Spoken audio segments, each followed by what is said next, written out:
Thank you, Commissioner Sankey, for those kind words. And I will say, since he brought it up, he is a mighty fine golfer. He pour mouths better than coaches do. And his drives are longer than some of the pros we played with and straighter. So I was very impressed with his golf game in Birmingham. Commissioner Sankey does a great job leading this conference. He doesn't need me to say that, but I appreciate the leadership, especially navigating what we've navigated in the past 15 to 16 months. He's been incredible. He's got 14 head coaches in football that all are pulling in different directions, and he manages that with the best of them. He's tremendous. I learned a lot of leadership from him. He's been great. I'd also like to thank our SEC Medical Task Force. The people who give their time, I wish that somebody would do an article on the amount of time that Ron Corson, our athletic trainer who does a tremendous job, he's the head of the SEC Medical Task Force. He's spent on Zoom in the past year. He is relentless. He is constant pursuit of finding a better way of helping us have the season we had last year and also moving forward into this year. So their staff's done a tremendous job.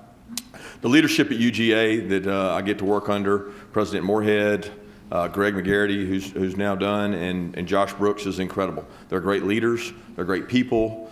They've done a wonderful job making it easy to be the head coach at the University of Georgia, and I appreciate what they've done for us. Also, I would like to mention this will be the 50th anniversary season at the University of Georgia for our first 5 African-American football players that enrolled. So we're going to have an opportunity to honor those men. They came and spoke to our team. They did a wonderful job when they came and saw them. Horace King, Clarence Pope, Larry West, Richard Appleby, and Chuck Kennebrew. Those 5 men will be recognized for what they've done, being trailblazers. They were incredible when they came and spoke to the team, and I really enjoyed getting to meet those guys, and we look forward to honoring them at a home game this fall. There's also a loyal Dog fan and UGA grad that I'd like to send well wishes to.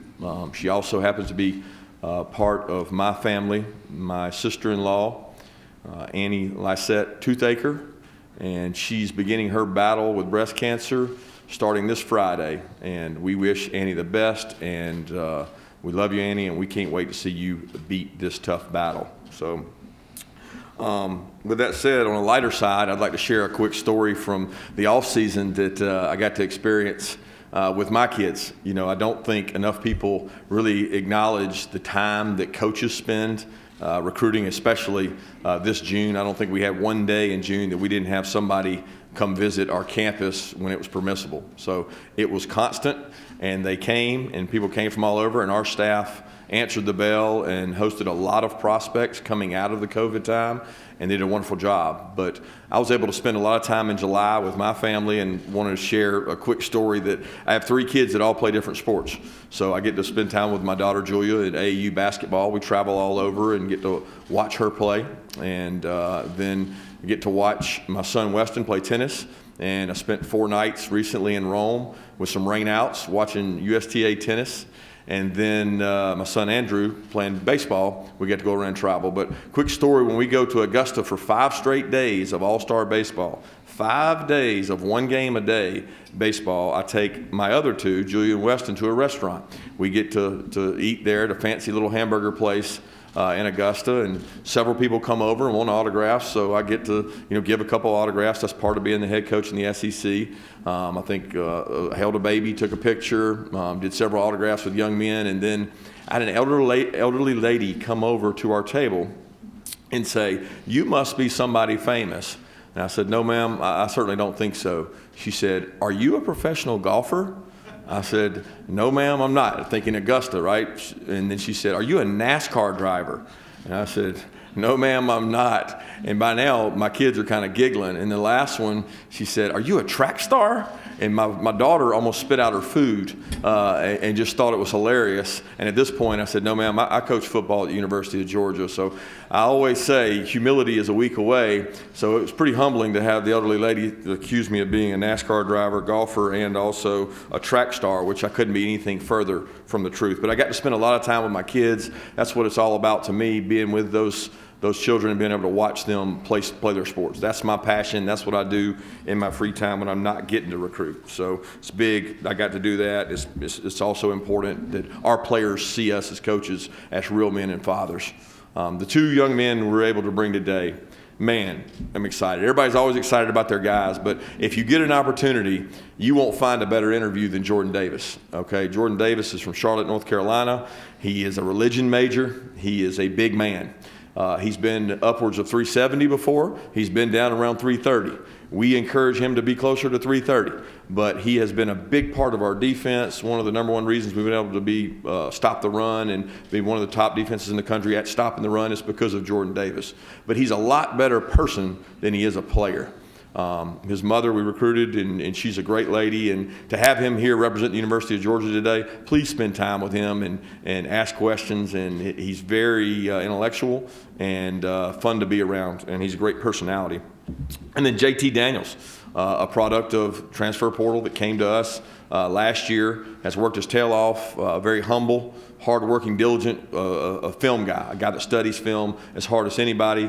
Todd Munkin and our offensive staff have done a tremendous job with JT and continue to do that to grow him as a player. So I'm excited to have those guys here. He's a psych and sociology major as well, so those guys will be here for you guys to talk to today.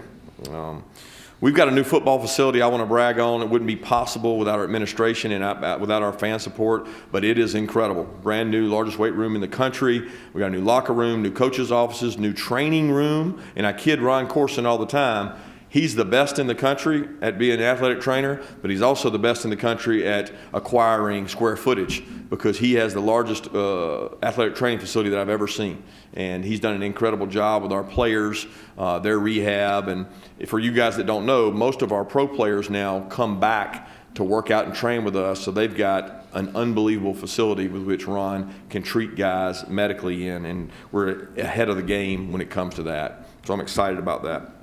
I could sit here and brag, guys, and just talk about some of the things that Greg talked about. 4 straight New Year's Six bowl games. We'll have the most players playing in postseason this year graduated that we've ever had. We've got 29 players drafted over the last 4 years. 9 last year was the most we've ever had. There's a lot of things that I can brag on, and you guys can print. But the one thing I want to drive home being up here is so important to me, the messaging that you understand.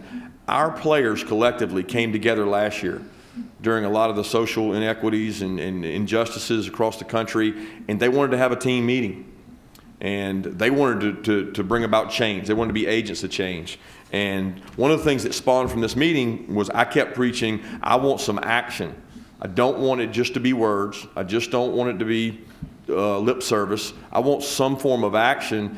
And a group of our players said, let's form a group named Dogs for Pups. Cortez Hankton and Courtney Gay have headed up that group, Dogs for Pups, and they have been phenomenal in our community. Okay, a couple things they've done. I want to really hit home. They've raised over $100,000 for Wi-Fi in the Athens-Clarke County area, so that every child will have an opportunity to do online learning throughout the last year. A lot of kids at home don't have Wi-Fi, don't have that capacity. Our players did that, not anybody else, not the coaches. Nobody made them do it. They chose to do it. They had a food drive where they raised over 30,000 pounds of snacks and food for local community shelters and also kids in schools. They also raised $100,000 for Downtown Academy, which Greg mentioned, which underprivileged kids get to go to that school. And they continue to work today. When we left last week, they were going out and they read to 13 of the 14 elementary schools across Clarke County, promoting reading to these children. Okay, so all those accolades, all the great things we've been able to do at the University of Georgia, the thing I'm most proud of is what Dogs for Pups is doing. It's a nationally recognized kind of grassroots initiative that Cortez and Courtney have headed up and spearheaded, and that's one of the positive things that's come out of the conversations we were able to have last year and meaningful things that we were able to do. And I'm very proud of what those young men have done and continue to do. NIL. I'm going to talk about NIL without you guys raising the question, because I think it's important to understand. Our young men in the sport of football and all athletics really and student athletes are getting an opportunity that has not been afforded to anyone before them. You think back to the likes of a Hines Ward or a Champ Bailey at the University of Georgia, and A.J. Green, a Todd Gurley, what they would have been able to do with NIL. These young men and women have earned this opportunity. We are so excited for them. The opportunities are really limitless. I don't think personally that it's going to blow up college football or change anything substantially. What we have really been focused on is the education of our student athletes. Okay, you are now putting on 18 to 21, 22-year-olds tremendous time demands. Okay, they already have time management between being a student, being an athlete, and doing everything that we ask them to do. Now they have extra demands placed on them. We also have been very educating in selection process of what they choose to do. I think that's one of the key ingredients. I got a text from Quavo, who's an avid Georgia fan, and you'd think, wait, a lot of people in this room probably don't know who Quavo is. The first text I got was 2 weeks after NIL had started and said, Coach, please tell the players, be selective. Who they put their brand with. Don't just do anything. He used the term thirsty. Don't be thirsty, right? Be selective in what you do, selective in how you handle your branding. You've got tax issues now you've got to deal with. There's a lot of education that we're doing in-house to make this an advantage for our young men. And that's something that we continue to drive home with our players, and they understand. We got 2 young men today that are here. One has NIL deals, one that doesn't, and that's by their choice. And we know there may be inequities within positions and things, but our team is very confident that we will manage that, and that will not be a distraction during our off season. And I'm excited to see them handle that. Expectations. That's the next one. Got a quote for you here that I really think drives home what we think about expectations at University of Georgia. Success comes to those who are too busy to be looking for it. Say that again. Success comes to those who are too busy to be looking for it. That's Henry David Thoreau. And for me, that's it. I'm too busy working. I'm too busy trying to do the next thing. I'm too busy trying to take the next step to give our team a competitive advantage to really worry about expectations. That's you guys' question today. That's usually what people want to know about. But for me, I'm too busy working to worry about that. We want our team to think the same way. So we've taken a very introspective look this year. After the season last year, we did a lot of surveys and a lot of talking to our players. And one of the key words, the biggest theme came out was connection.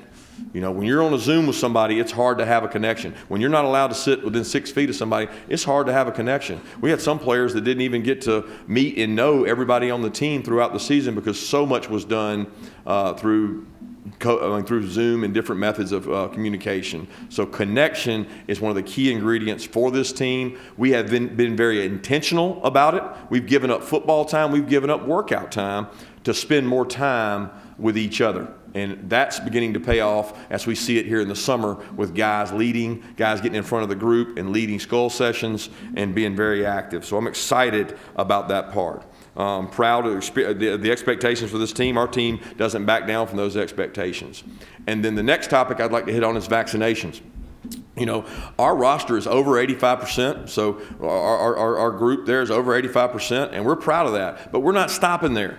It's not about a number. It's not about a threshold. I think everybody wants to write who's over and who's under. What it's really about is being able to save our season, being able to keep our players safe. We want to keep our players safe. We want to keep our coaches and staff safe. We want to keep the family members of our players safe, and that comes through vaccinations.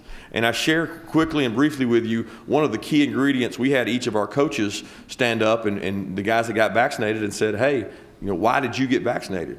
And Dale McGee, one of our African-American coaches and running back coach, did a tremendous job. It moved me to hear him speak to our team and say, guys, I'm from the same community you are.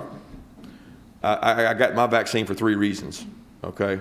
Primary reason, I want to spend time around my family. He wants to spend time around his dad, his father. He wants to be around his family and be safe to do that. That's the primary reason he got it. Second reason, he wanted to be a pillar in the community. He wanted to be a representative in the community. He wanted to show the people in his community where he's from that it's safe and be a role model to do it. And the third, probably most important, is he had COVID before, and he didn't want to go through it again. And for our players to hear that coming from Dale McGee, that was very impactful. And Ron Corson and his staff have done a tremendous job I mean, I know I keep mentioning Ron Corson, but over the last year, he is the MVP because we are where we are and we are moving forward because we're not stopping just because you get over 85%. We're trying to keep our team safe, keep our team at a competitive advantage so that we don't lose playing time with our players. So with that, I'll open it up for questions. I know I didn't talk much about the depth charts in the team, but I know you guys will ask those questions.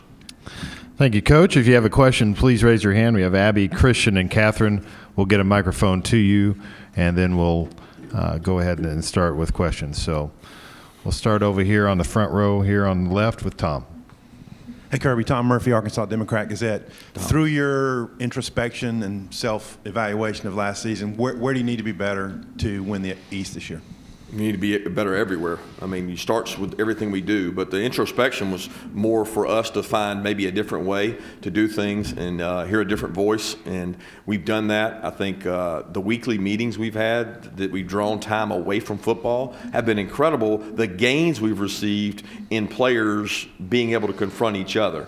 You know, it's easy to say if the guy's not doing his job to demand him to do it right, but it's hard when you have a unified group pulling in the same direction to be the outlier.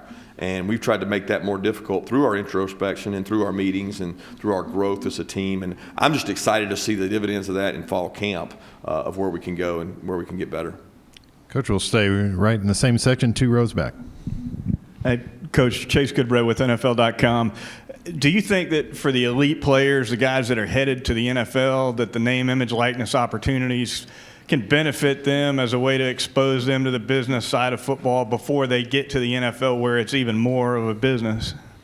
Yes and no. I mean, I definitely that experience can be valuable for them, but they probably are the ones that have to be the most careful with brand selection because, you know, if your identity becomes the lowest on the totem pole just to get $200, $300, that's not going to be real good branding when you get the opportunity to go to the NFL. So those guys probably need it the least, although they're the most valuable because they're the face of the organization. They're the high draft pick, but they need to be the most selective because what you brand yourself with doesn't change. Okay, we'll go in the center section on the left aisle, Coach. Hey, Kirby, Connor Riley, Dog Nation. In the past, you've said you only want to use the transfer portal on a need basis. So what needs do the 3 guys that you did bring in, Arik Gilbert, Tyke Smith, and Darien Kendrick, help fill? Well, the first two, the defensive backs, you know, we're under our scholarship quota at defensive back. We're in search of trying to improve. We had 2 guys come out early. We had 2 guys go into the portal. So we were at a deficit just from sheer scholarship numbers, not to mention experience. So those 2 guys bring an immense amount of experience. And then with Arik, anytime you can get a skill player on offense that can do things with the ball, I think you're always looking to be dynamic. You look at the teams who've won national championships recently, they're most dynamic on offense and at the skill positions. Coach, we'll go over to the right-hand section, about 3/4 of the way back. Kirby, Pete Thamel from Yahoo, to kind of continue the thought you just said about the dynamism on offense. The last handful of national title winners, we've really seen quarterbacks who've been able to stretch the field and have really played at an elite highest level in the sport. Do you think JT has that type of arm talent to be comparable to those guys, and where do you need to see him to grow to get there? Absolutely, he has that arm talent. I actually don't think that arm talent is the number one quality for being a great quarterback. There's a lot that goes into being an elite quarterback. The 2 guys that were the last 2 years national champions, they were really good quarterbacks. They were great decision makers. They were actually better athletes than people give them credit for. The decision-making process, touchdown to interception ratio, protecting the ball, using your playmakers, which both had really good playmakers around them. JT has those skill sets. You know, Coach Munkin has that experience doing it in the NFL. I mean, with Tampa Bay, they led the league in passing. So we have the recipe for those things. We got to stay healthy. We got to protect the quarterback, and we got to find some more skill players to make plays for us. Coach, we'll go back over to the left section. Coach, over here, Joe Goodman, AL.com. I was wondering if you could tell me the story of how you became to have the cell phone number of Quavo. And secondly, another question. The NIL, how has that changed recruiting so far? And have you seen a trickle-down effect to high school? Haven't seen a trickle-down effect to high school. Has it affected recruiting? It's a discussion, but How has it affected recruiting? I don't think it's impacted recruiting, especially when you talk about SEC versus SEC recruiting. We're under very similar parameters in terms of that, so it doesn't make for a competitive advantage. I think the biggest concern, and I think Commissioner Sankey hit on it yesterday, is federal legislation would be nice, because if you looked and you combed across the country, not everybody's playing by the same rules. In other words, some schools are allowed to arrange deals. Some schools are not allowed to arrange deals. In the SEC, our footprint has been very simplified, and the competitive balance is there. So there's not a distinct advantage. That's not necessarily true across the country. So it has not affected recruiting in a grand way. Does that change as more deals come out? Possibly. As far as Quavo, that started back around the playoff run, national championship run. He reached out, communicated through a couple of our players. He's come and spoke to our team before, so I have a lot of cell phone numbers in my phone. Coach, we'll go right in front of me, about 3/4 of the way back, middle section. Hey, Coach, Jay Crane from the J-Boy Show. Can you just talk about the importance of having a spring practice and a summer when the team is really formed, as opposed to kind of last year with the craziness of not having the whole team be able to go through a full spring and a summer to bring the group together?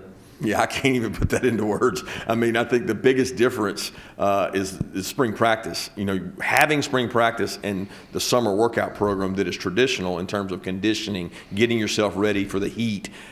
We didn't even have that last year. So you can't even put a measurement on that, not to mention a new quarterback with a new coordinator. So it was extremely different. And you don't appreciate spring practice till you don't have it. Let's just say that. A lot of states in the United States don't have spring practice for their high school programs. So the development of those young men is impacted. The footprint of the SEC, almost every state has spring practice, and you can see why in the roster that we have with the young guys who've been impacted of having a spring practice. I'm talking about mid-years and players last year that didn't get it. Coach, we'll go over to the right side again, to the near aisle. Hey, Kirby, Jed May of UGAsports.com. Sort of speaking on that spring practice thing, how have you seen the relationship between JT and Todd Monken grow this, in a somewhat normal offseason? And, how critical is that relationship, especially between a quarterback and an offensive coordinator? Well, it's the biggest relationship there is, because it's not a set of positions. Every other position has multiple starters, different guys that play. At quarterback, it's not typically that way. So whoever your starting quarterback is, he has to have direct communication. You treat a quarterback different at times. You give him lines of communication to tell you things he likes and doesn't like. And they have that. Todd does a great job speaking with JT, and JT understands what he likes to do. JT does a great job of making sure that he's keeping skill players accountable for what they have to do, and demanding that there's excellence. I mean, I appreciate the thought that JT puts into the game plan. I appreciate the thought that he puts into the guys playing positions around him. That shows that he's a true quarterback and a true leader. Coach, we'll go right in front of me, 3 rows back. Hey, Kirby, Jordan Hill with the Black Auburn News. I want to ask about Mike Bobo. Just what's that relationship been like going back to y'all's playing days together? And what do you think Auburn is getting with him being the offensive coordinator and quarterbacks coach? Mike and I have a relationship that goes really far back. Both our fathers were high school coaches, crosstown rivals, and we grew up kind of competing against each other, and then got to live together in college. So he's a dear friend, and close to their family, and excited for him to be back in the SEC. I think he makes the SEC a better conference, and glad to get him back this way. Okay, we'll stay in that same section right next door. Go ahead. Hey, Coach. Ben Portnoy with the State newspaper. Obviously, Shane Beamer was on your staff for a couple of years. What do you remember most about Shane as an assistant and working with you, and now seeing him on the head coaching stage as well? Just what comes to mind, and what is that like to see? The preparation he puts into special teams, tight end play, whatever he's in charge of, he spends a lot of time, and he takes a lot of pride in the performance. And that's what successful people do. They take a lot of pride in their performance. They want it to be right. I like to think that it's a demanding place that we work at, and he did a tremendous job meeting those demands. Coach, we'll go around the right-hand side or the middle section. Connor O'Gara, Saturday Down South. Kirby, can you explain kind of the backstory of Jordan Davis deciding to come back to school? Because I think there was a lot of people who watched the Peach Bowl and assumed that after the performance he had that he would go off to the NFL. Yeah, it's not a big backstory. I mean, we have a process we go through of educating our players. We give them information. Jordan was very deliberate about I want to get information, Coach. I'm not making a decision prior to, and in this day and age, I don't know that happens all the time. I think a lot of kids make their mind up. It's a predetermined decision, and he didn't do it that way. He's got wonderful guidance at home. His mom, Miss Shay, that's his why. Trey Scott's done a tremendous job with his relationship with Jordan, and Jordan wanted to graduate. You know, it's really important to him that he graduates. He wanted to have a better season. He wanted an opportunity to do what so many other SEC players have been able to do, to move up, and a lot of times the financial reward for moving up is greater than going right where he is. And he enjoys the college game, and I think he's excited about playing in Charlotte. You know, he gets to go back to his hometown and open this season there. Coach, we'll go right down front here in the second row. Hey, Kirby, this is Brendan Sahaj with the Macon Telegraph. Wanted to follow up on Darien Kendrick. I mean, how did the opportunity to add him come about? And I know obviously he hasn't been on campus for too long, but what's the significance of adding an all-ACC player like that? I mean, as you said, in a secondary that didn't even have the scholarship quota. Yeah, DK is a kid that we knew through recruiting. We recruited him at University of Georgia, but Coach Muschamp also recruited him at South Carolina. So both of us felt like we had a good feel for his family and his dynamic there. And he's a young man that comes from a program that's been very successful, and he's played and had a lot of experience. And when you look at what the portal took away from us and we lost, we were able to gain as well. And I think that's an interesting situation when you look across the board at what's going to happen to the future of college football, whether it be NIL, combination of portal, of the haves and have-nots, and that line of parity separating even more, because we were able to get a guy that had a lot of great experience playing, and we needed someone at that position, having lost 4 DBs that all got drafted. It was a dynamic situation that we had to replace. Okay, we'll take one last question. Center section on the left aisle. Gianna Hahn, AL.com. Demetrius Robertson headed over to Auburn. What are they getting out of him as a player, and are you looking forward to seeing him again during the season? D-Rob's a tremendous young man. He's a kid that I feel like I've known. I mean, I can go all the way back to the years at Alabama when we were recruiting D-Rob as a young player, and then I come to Georgia, continue to recruit him, don't get him by transfer, and now he's going to graduate this summer and be able to go to Auburn. So I'm so excited for D-Rob because he's a great young man. I mean, this young man did everything the right way. He's got a lot of speed. He's a vertical threat. I know Bobo and those guys at Auburn are excited to get him. Coach Smart, thank you for your time. Thank you, guys.